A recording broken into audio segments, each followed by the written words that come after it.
guys, samahan niyo ako ngayon sa stress ng buhay ko. Ngayon marami kaming gagawin at baka last day na namin sa school ngayon. Samahan niyo kami mag-present at magpa-site ng clearance. Yawa. Grabe, late na talaga ako. Call time namin 9 pero papasok pa lang ako magte-10 na guys. So, bibilisan ko na. Kailangan ko na ng tumakbo. Ginawa namin, nag-tiktok muna kami. Wait. Start ka na. At turn na nga namin para mag-present kay ma'am. So, ayan, pinapakita ko na sa kanya yung output namin. Grabe, puyat na puyat kami. Wala kaming tulog as in diretsong gawa. Tapos pasa na agad. Then, pinasa na din namin yung activity sa kanya. Pagkatapos namin nag-present, ay siningin na din namin yung pagpapasend namin ng clearance. Hi guys. Hindi ko alam na naka-slow mo, pero sinasabi nila na wag na daw kayo mag-IT kasi sobrang hirap. Hi guys. Problemado, malala. Antay-antay nang magpapasing ng clearance. Yo. Uy.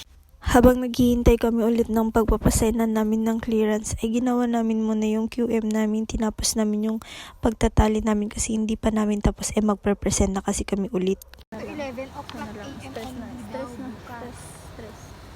At pumunta na nga kami sa bahay ng kaibigan namin pagkatapos namin magpasign ng clearance at nag-present. So ito nga, nagtambay muna kami saglit. Nag-TikTok saka naglaro ng passing this phone. I'm passing this phone sa taong maganda na kapangalan ko. I'm passing this phone sa ano? Pinakamatangkad sa amin. Sino pinakamatangkad?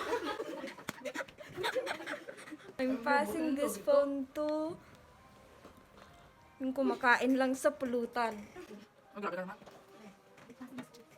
I'm passing this phone sa ano? Sa matisyo.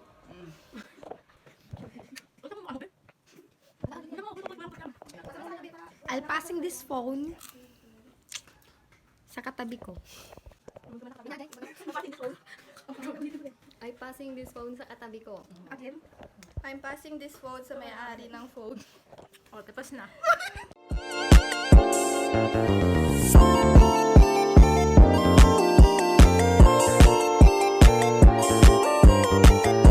Pagkatapos namin na maglaro ng passing this phone at mag-TikTok ay nagchikahan kami at napakuha sila ng ladies drink pero hindi namin sinobran kasi may defense pa kaming nabukasan. So ayan, para sa kwentuhan lang. Then pagkatapos niya ay kumain na din kami kasi uuwi pa kami. Operation sa ano, hindi pa tapos mag-defense. System pa lang tapos. After. Kainan na. Eat well. Bigyan mo nga ako, Angge. Lagyan mo nga yung ano ko, masarap. Pagkatapos namin kumain ay nag-TikTok kami ulit. Tignan nyo yung difference ng unang TikTok namin sa pangalawang TikTok. Halata mo na yung mga lasing. Bibigyan kita. Kung gusto mo ng hugs, Sige, magsawa ka. kung gusto mo ng socks, Bibilhan kita. kung gusto mo ng juice, Sasakyan kita. sakay na! Sasakyan kita. Sa lahat ng gusto mo. Sasakyan kita. Basta't sasakyan. Guys, uwi na kami. At late na nga kami na pauwi at papunta na kami sa sakayan para makauwi na. Okay pa sila guys. Hoy, hey, yo. Okay pa kami.